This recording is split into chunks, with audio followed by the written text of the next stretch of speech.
மகா கணபதியே நமக. குரு வாழ்க, குருவே சரணம். ஆன்மீக அன்பர்கள் அனைவருக்கும் இனிய வணக்கங்கள். நம்ம இந்த வீடியோ மூலயமாக 2025ஆம் ஆண்டிற்கான ஆவணி மாத ராசி பலன்களை பார்க்க இருக்கிறோம். குறிப்பாக இந்த வீடியோவானது பார்த்தோம் அப்படின்னாக்கா கடகராசி அன்பர்களுக்கான வீடியோ. இந்த கடகராசி அன்பர்களுக்கு ஆவணி மாத கிரகநிலை ஆராயும் போது இந்த ராசியின் குணாதிசயங்களை பற்றி நம்ம ஃபஸ்ட்டாக தெரிஞ்சுக்கணும்னு நினைக்கிறேன். முதலாவதாக பார்த்தோம் அப்படின்னாக்கா இந்த கடகராசி என்பது தாய்மை உள்ளத்தை கொண்ட ஒரு நபர்களாக இருப்பாங்க. இலகிய மனப்பான்மை உடையவங்களாக இருப்பாங்க. மற்றவங்களுக்கு ஏதாவது ஒரு சில கஷ்டங்கள் நடந்தால் தன் வாழ்க்கையில் நடைபெற்ற மாதிரி இவங்க அதை நினச்சி ரொம்ப நாள் ஃபீல் பண்ணக்கூடிய ஒரு நபர்களாக இருந்துகிட்ருப்பாங்க. அப்போ இந்த சந்திரன் அப்படின்றது மனது காரகன் அப்படின்ற ஒரு காரணத்தினாலையும், சந்திரன் அப்படின்றது பார்த்திங்கன்னா தாய்மை உள்ளத்தை குறிக்கக்கூடிய கிரகம் அப்படின்றனால எப்பொழுதுமே இவங்க தனக்குன்ற ஒரு சில விஷயங்களை தேடி வச்சுக்கிறதுல சிறப்பான ஒரு நபர்களாக இருப்பாங்க. அதே நேரத்தில் தாய்மை உள்ளனா இவங்களுக்கு நிகர் இவங்க தான் அப்படின்ற சொல்லக்கூடிய அமைப்புங்க. தனக்கு வேணும்னு ஆசைப்பட மாட்டாங்க.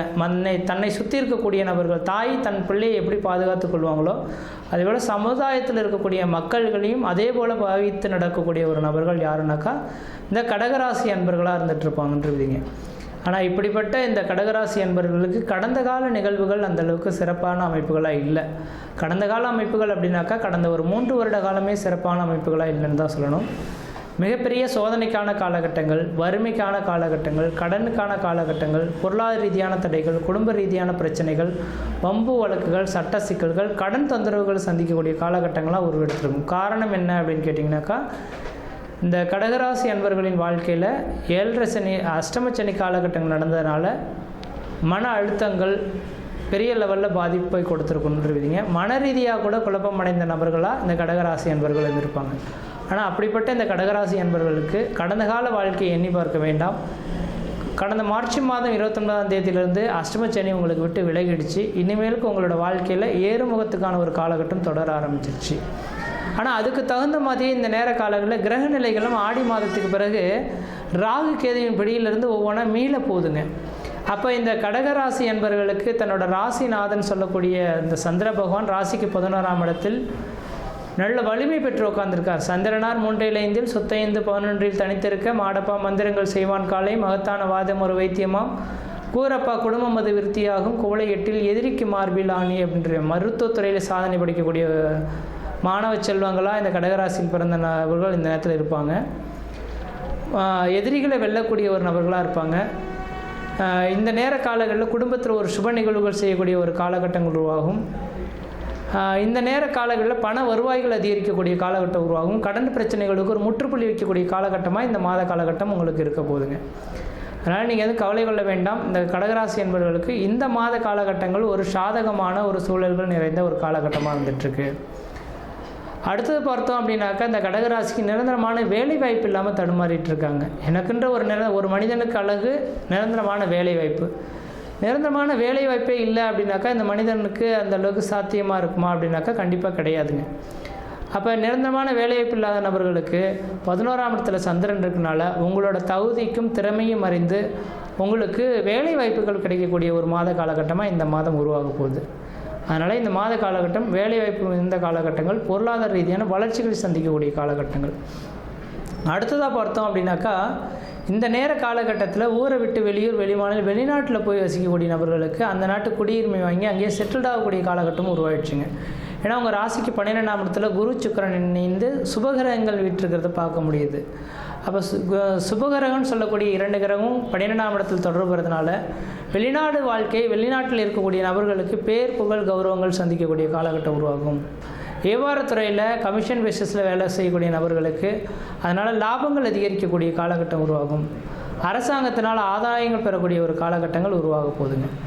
அப்போ 4ஆம் அதிபதி 12ஆம் இடத்துல சுபகிரகத்தோடு தொடர்பு பெற்றதுனால வீடு மனை வாசல் வண்டி வாகன யோகங்கள் வாங்கக்கூடிய யோகங்களும், பழமையான வண்டி வாகனங்கள் விற்றுட்டு புதுமையான வண்டி வாகனங்கள் வாங்கக்கூடிய யோகமும் உருவாதுங்க. அப்போ இந்த மாத காலங்களில் குடும்பாதிபதினு சொல்லக்கூடிய கிரகம் குடும்பஸ்தானத்தில் ஆட்சி பலம் பெற்று கேதுவுடன் இணைந்து இருக்கிறதுனால தனப்பிரச்சனைகளுக்கு ஒரு முற்றுப்புள்ளி வைக்கக்கூடிய காலகட்டங்கள், தனப்பிரச்சனையிலேருந்து மீண்டு வரக்கூடிய காலகட்டங்கள், பொருளாதார அபிவிருத்திகள் பெறக்கூடிய காலகட்டங்கள் உருவாகுங்க. இப்போ பொருளாதாரத்திலேருந்து ஒரு சங்கட்டமான சூழலிருந்து பண வருவாய்கள் அதிகரிக்கக்கூடிய காலகட்டமாக இந்த நேரம் வந்துட்டுருக்கு. அதே இந்த மாத காலகட்டமானது அந்த செப்டம்பர் மாதம், அதாவது ஆகஸ்ட் 17ஆம் தேதியிலிருந்து செப்டம்பர் 16 தேதி காலகட்டம் வரலுமே ஆவணி மாத கிரக நிலைகள்.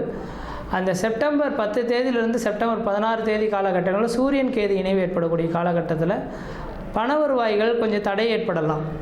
குடும்பத்தில் அவ்வப்போது மன நிம்மதிகள் குறைந்து போகலாம். கணவன் மனைவிடையே ஒரு சில கருத்து வேறுபாடுகள் ஏற்படலாம். அப்போ அந்த நேரத்தில் கொஞ்சம் விட்டு கொடுத்து போகணுன்ற விதிங்க. மற்ற விதத்தில் தோஷங்கள் கிடையாது. அடுத்த குடும்பாதிபதி குடும்பஸ்தானத்தில் வீட்டிருக்கக்கூடிய காலகட்டத்தில் திருமணமாகாத நபர்களுக்கு திருமண வாய்ப்புகளும், குழந்தை பேர் இல்லாத நபர்களுக்கு குழந்தை பேரும் தரிக்கக்கூடிய காலகட்டமாக இருந்துகிட்ருக்கு. அப்போ திருமணமாகாத நபர்கள் திருமண வாய்ப்புகளும், குழந்தை பேர் இல்லாத நபர்களுக்கு குழந்தை பேரும் உருவாகக்கூடிய காலகட்டமாக இருக்குது. இந்த நேர காலங்களில் எடுக்கக்கூடிய முயற்சிகள் உங்களுக்கு சாதகம் வாய்ந்த மகிழ்ச்சியாகவே இருந்துகிட்ருக்கும். அப்போ அடுத்ததாக பொறுத்தோம் அப்படின்னாக்கா, அந்த கல்வி ஸ்தானாதிபதி வித்தை ஸ்தானாதிபதினு சொல்லக்கூடிய கிரகம் உங்கள் ராசிக்கு 2ஆம் அதிபதியாக வருவார். அப்போ இந்த நேரத்தில் ஆட்சி பலம் பெறதுனால கல்வி படிக்கக்கூடிய மாணவர் செல்வங்கள் கல்வியில் வளர்ச்சி அடைவாங்க. பொருளாதார ரீதியாகவும் மன நிம்மதியும் மன சந்தோஷங்களும் ஏற்படக்கூடிய காலகட்டம் உருவாகும். அதே போல் பார்த்தீங்க அப்படின்னாக்கா, இந்த நேர காலகட்டத்தில் உங்கள் ராசிக்கு 6ஆம் அதிபதியான குரு பகவான் 12ஆம் இடத்துலேருந்து சொந்த வீட்டை பார்க்கறனால நோய் வம்பு வழக்குகள்லேருந்து மீண்டு வரக்கூடிய காலகட்டங்கள், கோர்ட்டு கேஸ் வழக்குகள் உங்களுக்கு சாதகமான சூழல்கள் ஏற்படக்கூடிய காலகட்டங்கள், பொருளாதாரத்தில் ஒரு உயர்வடையக்கூடிய காலகட்டம் உருவாகும்.